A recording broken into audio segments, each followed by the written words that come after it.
the state of the city. Thank you so much. Oh, am I wired?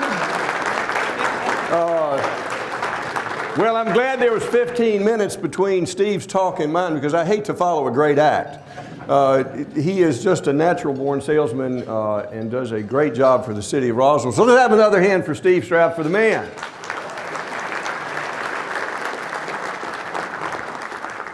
I don't know how long this is going to take. I got through with my notes 10 minutes before I came over here. But Steve said I was going to talk about what happened last year. I'm not. But something huge happened in Roswell. We've got 3 new council members who's taken on the toughest job in the city. And they volunteered to come. It's really a volunteer job. They're taking time from their day. They're taking a lot of heat. They're under a lot of pressure. It is the toughest job in the city, and I am proud to have them on our team. So let's have those 3 new council members stand up. Let's give them a hand. They're taking on a great job for the city of Roswell. Don Horton, Marcelo, stand up. And Mike Palermo. Get to know these guys. They're great guys. They love Roswell. They brought some great ideas, some new energy to the city. I want you to know they have energized me.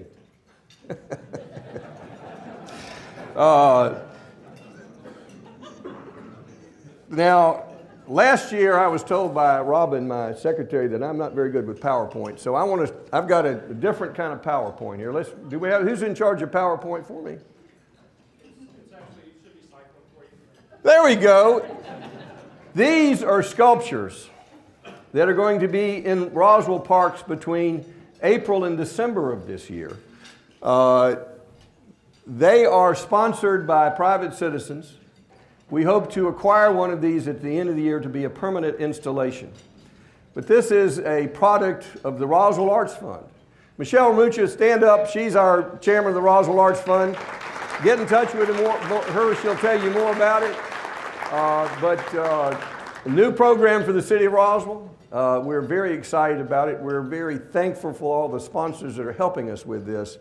So it's a great new program, and we'll just let that cycle. You don't need to watch, it's much prettier than I am. So if you want to look at something that's nice to see, look out the window of that. But I'll be droning on and keep eating and enjoy your dessert. I like to begin with a financial report, and I'll try to make this short. Roswell is in better condition than ever. The unemployment is down to 3.9%, the lowest in my 19 years in office. The median sales price of a house in Roswell is $341,000, the highest in my office. Sales tax revenue is the highest it's ever been. The city is attracting new residents, businesses, and unfortunately more traffic.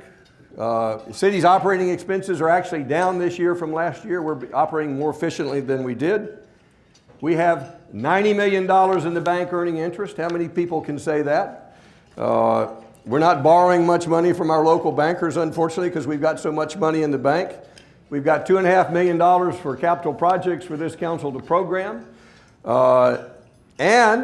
Despite what my city administrator tells me every year, we're going to have to do eventually, we are not raising property taxes again for this year. So that's the wrap up of our financial position. I want to first cover projects for 2016, concrete projects which you can expect to see. And we'll start with Councilmember Jere Orland's Department, Transportation. We're completing $7 million at the intersection of Holcomb Bridge Road and 400 to improve that intersection. We've begun transportation improvements for Sun Valley Connector, a new road there to connect Mansell and Highway 9. It'll open it up for a connection and economic development. We did the Howes-Hembry roundabout groundbreaking yesterday. This will be the first multi-lane roundabout in the city of Roswell. It's going to make that a much easier place to get through. We're not going to eliminate people, but we're going to move them more quickly. We're beginning construction on the Hardscrabble Green Loop, which is a system of sidewalks and a roundabout over on Hardscrabble Road to make that work.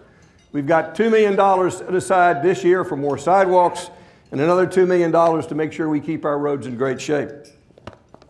Which brings me to Ken Eaglehart's Public Works Department. We're completing a $15 million water treatment plant. Water is an essential resource.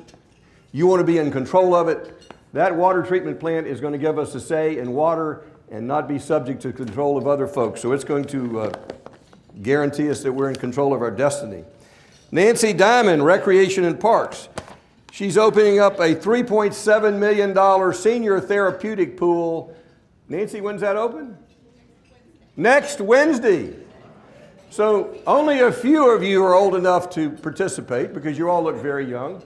But we have the best senior facility in around, and if you're 55 and active, it's a great facility, and there'll be a new pool opening up over there. With the help of Bob Cox, whose Cox Road is named for. Bob, raise your hand. Bill Cox.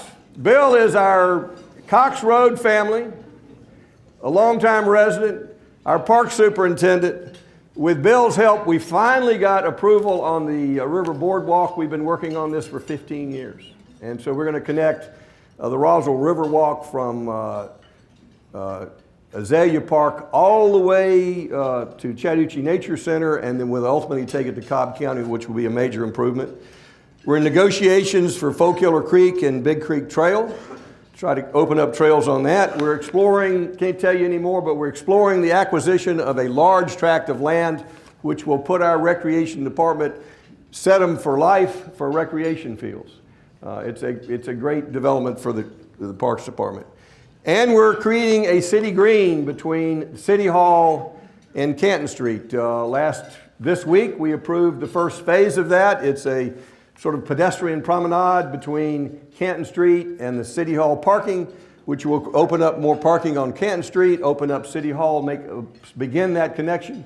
We still need more input before we go forward with the rest of the plans, but we've tentatively approved the first phase. And excited for that to begin. Don Horton. Don, raise your hand. He's our city council member. We're glad to have him on council. He brings expertise to council. I'm a lawyer but a small town. When he's a finance guy, we've got a lot more money than financial problems, and it's good to have him here with his financial expertise. In admin finance, it's kind of the catch-all department, so he's sort of in the department's going to be renovating East Alley on Canton Street. That's about an $800,000 project. We hope to open it up for more people and more businesses. The council just purchased the old Southern Skillet property, about a 6-acre shopping center. We hope it to be a transformational project. Our Downtown Development Authority, we've got Downtown Development Authority members, stand up. We got Monica, stand up Monica, Dave Schmidt. Who else we have with Downtown Development? Lonnie Mims, all these folks, they're working to bring that forward. They are looking for a private developer to partner with them to develop that site. And we believe that's going to transform all of Highway 9. We're exploring a parking deck on Canton Street. I can't tell you anymore, I'd shoot you. But we're looking for a parking deck on Canton Street. Don Horton brought the idea to us of tax credits for financing for real estate, and we've got a lot of excitement about the potential of that. Don is moving forward with the city branding campaign. We're going to be trying to agree upon a new logo. We're trying to get something everybody can support. So your thoughts, we're going to take another run at the logo, but we've adopted the branding program with the help of Nancy Diamond. We're going to be moving forward that after we take a harder look at the logo. Marcel Zapata, stand up Marcel, our council member. Let's have another hand for Marcel, Public Safety. He is our first Spanish-speaking council member. And he's going to help us with a large Roswell Hispanic population, which we haven't really brought into the city. So we're looking for a better connection to that population, and public safety is the right place for him. He'll be serving when we complete a $4 million new fire station behind on the east side of 400 to replace the fire station number 4. It's going to be a great facility.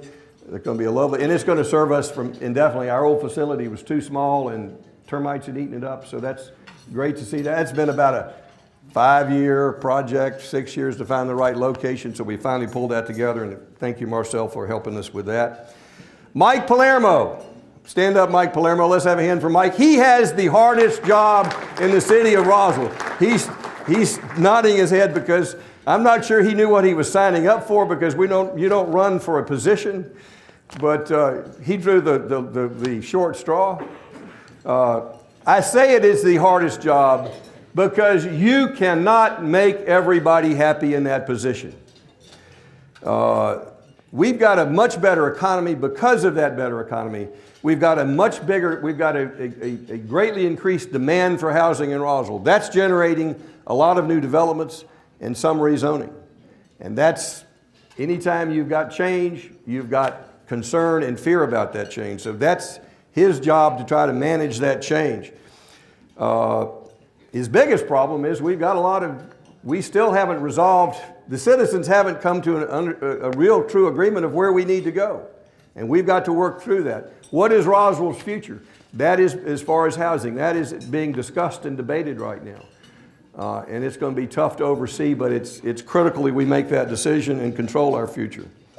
And then, even if he could get all the citizens to agree, I think what he has discovered is there are limitations on what the city can do. In most development cases, zoning isn't even needed. And what happens is property is developed and people say, well, why are you letting the property develop? Well, it was already zoned, or it was a use that was allowed. A good example was the Goulding place, which was already approved. And the city was criticized for that, but it was previously approved under the old historic district.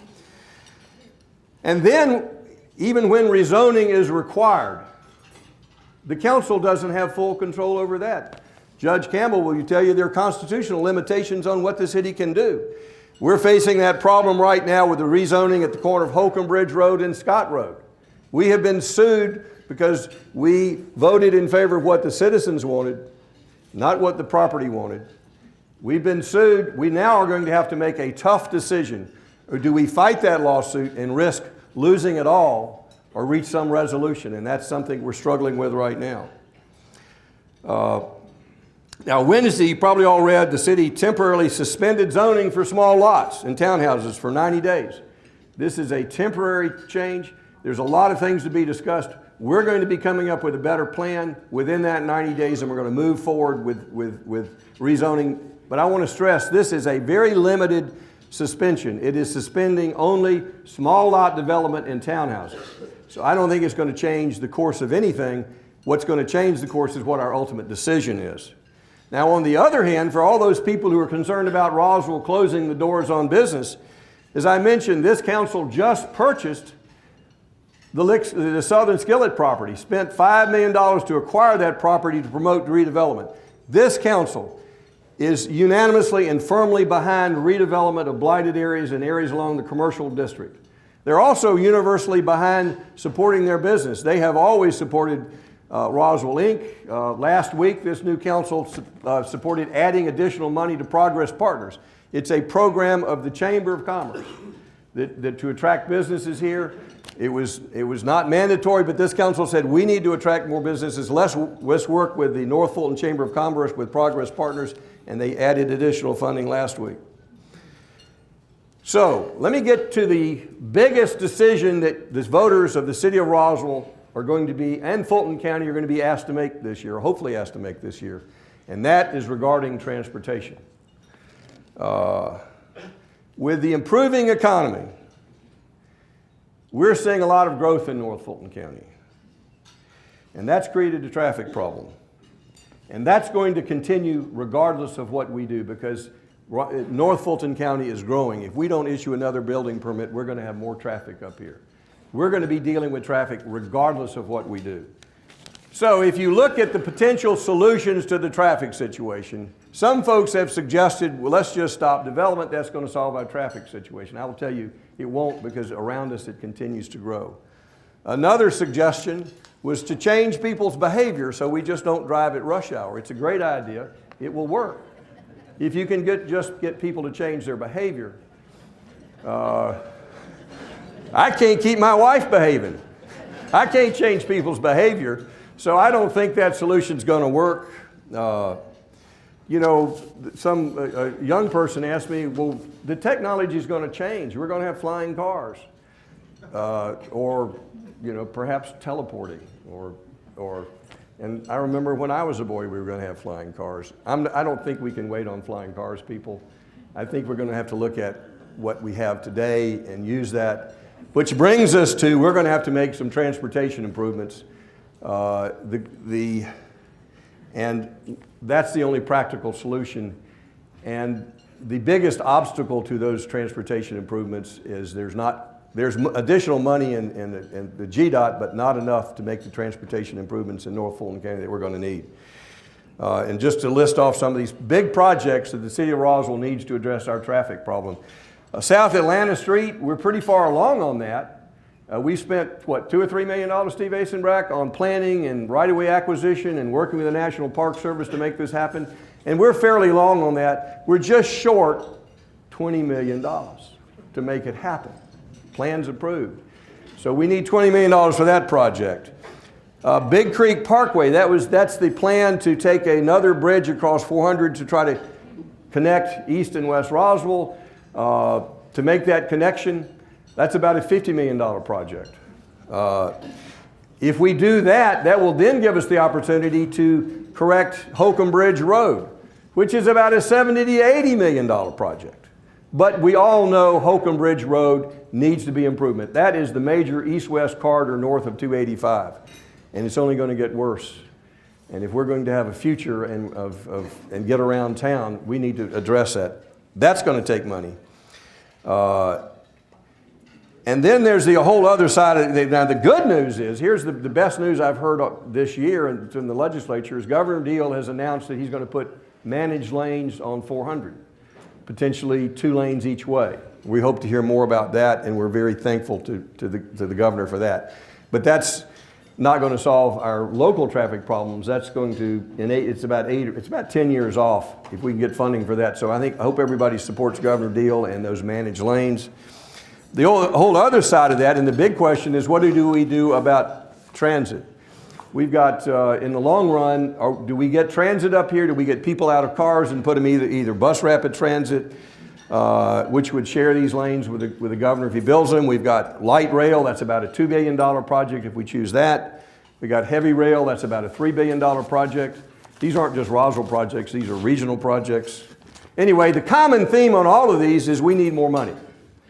And I said we're going to have to maybe making the biggest decision Roswell's made since they decided to put 400, to run 400 up and then to connect 400, is do we want to approve a 1-cent sales tax to pay for transportation?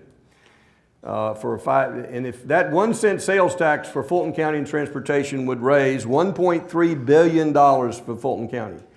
And the cities are currently discussing coming up with a list for that. And should we do it? And how much should it be?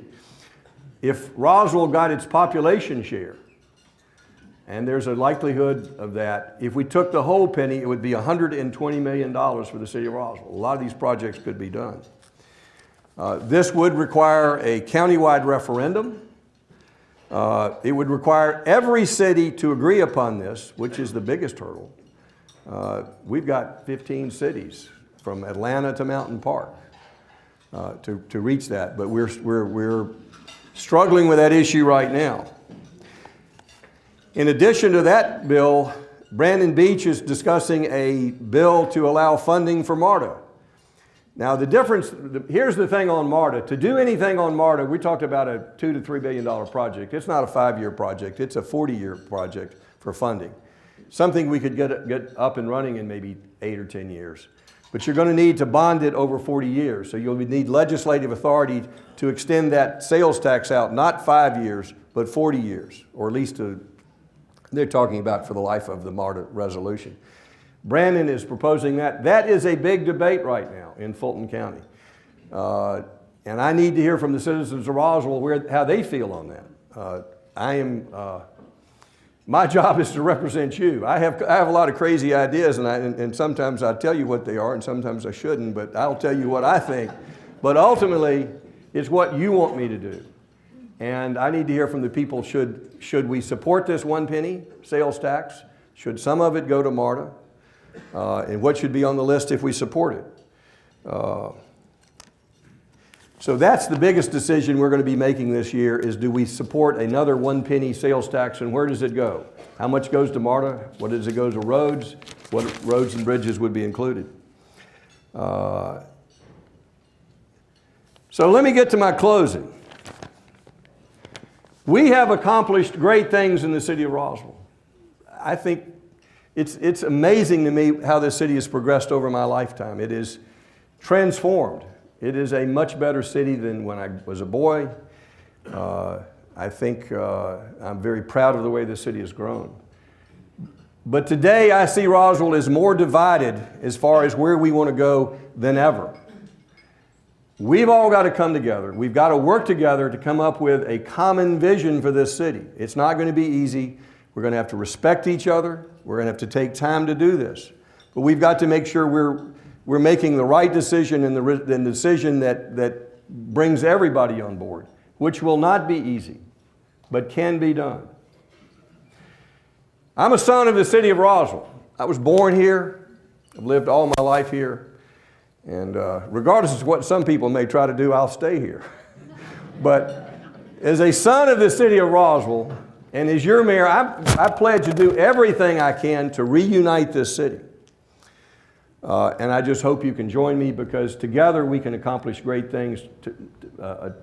And what really gave me hope was to see this meeting and everybody at every table talking. And I know what you were talking about. You were talking about the future of Roswell. Let's all come together. Let's keep this a great city. We can do it. Thank you.